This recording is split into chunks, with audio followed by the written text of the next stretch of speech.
ഇവൻ ഇവിടുത്തെ സ്ഥിരക്കാരനാണ് കേട്ടോ. തൊട്ടപ്പുറത്തെ വീടിൻ്റെ ടെറസാണ് പുള്ളിയുടെ വാച്ച് ടവർ. അവിടെ ഇരുന്ന് എല്ലാം നിരീക്ഷിച്ചിട്ട് പതുക്കെ താഴെ വന്ന് ഇവിടേക്ക് ഒന്ന് റൗണ്ട് അടിച്ചിട്ട് പതുക്കെ അവിടെ തന്നെ പോയിരിക്കും. അതാണ് പതിവ്. ചിലപ്പോൾ ഇങ്ങനെ മാവിൻ്റെ ചുവട്ടിൽ വന്നിട്ട് കുറേ നേരം കിടക്കണൊക്കെ കണ്ടിട്ടുണ്ട് തണലത്ത് കേട്ടോ. നല്ല ചൂട് സമയത്തൊക്കെ നല്ല ബഹളമാണ്. ചില സമയത്ത് കരഞ്ഞു വിളിക്കുന്ന കേൾക്കാം. പുതിയൊരാളെ കാണിച്ചു തരാം കേട്ടോ. 2 ദിവസമായിട്ടേ ഉള്ളൂ ഞാൻ കാണാൻ തുടങ്ങിയിട്ട്. കാലിന് വയ്യ കക്ഷിക്ക്.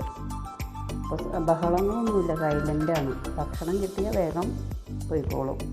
അപ്പോൾ ഭക്ഷണം നോക്കിയിരിക്കുക. വന്നത് ഞാൻ അറിഞ്ഞിട്ടുണ്ടായിരുന്നില്ല.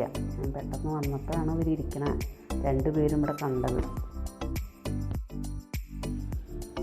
കുട്ടൂസ് ഒരു വട ഭക്ഷണം തരാം കേട്ടോ. 2 പേർക്കും തരാം.